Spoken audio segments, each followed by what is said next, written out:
ऋषिः अनुष्टुप् छन्दः सङ्कर्षणमूर्तिस्वरूपो योऽसावादित्य परमपुरुष स एष रुद्रो देवता। नमः शिवायेति बीजम् शिवतरायेति शक्तिः महादेवायेति कीलकम् श्रीसाम्ब सदाशिव प्रसाद सिद्ध्यर्थे जपे विनियोगः।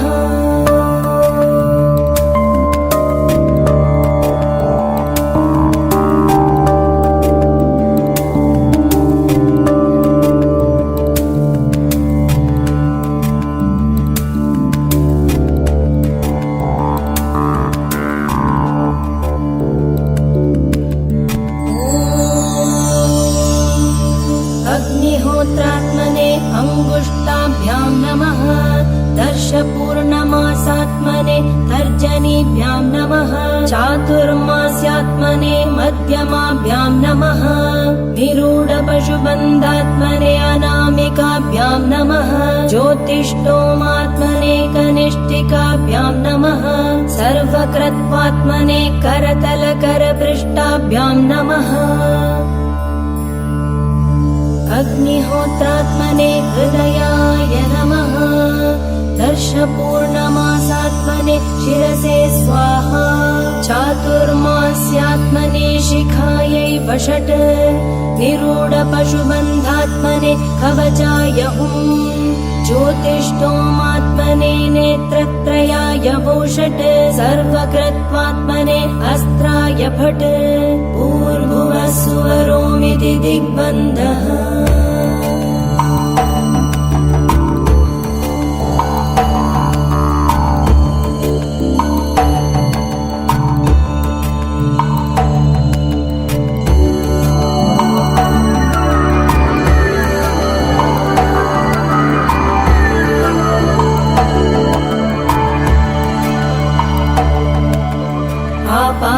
पातालनभस्थलान्त भुवन ब्रह्माण्डमाविस्फुरत् ज्योतिस्फाटिकलिङ्गमौळि विलसत् पूर्णेन्दुवान्तामृतैः हस्तोकाप्लुतमेकमीशमनिशं रुद्रानुवाकाञ्जपन् ध्यायेत् दीप्सितसिद्धये ध्रुवपदं विप्रोऽभिषिञ्चेत् शिवम्।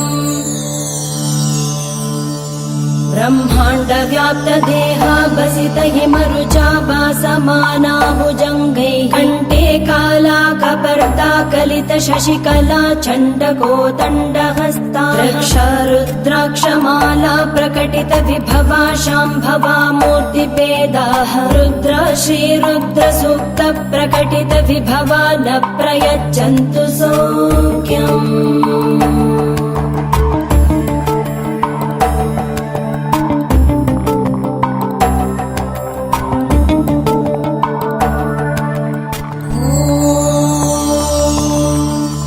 पुरुषाय विद्महे सहस्राक्ष महादेवाय धीमहि तन्नो रुद्र प्रचोदयात्।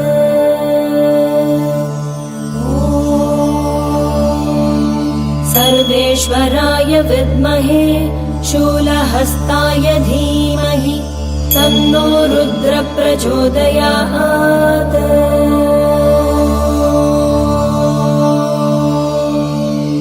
पुरुषस्य विद्महे सहस्राक्षस्य महादेवस्य धीमहि तन्नो रुद्र प्रचोदयात्।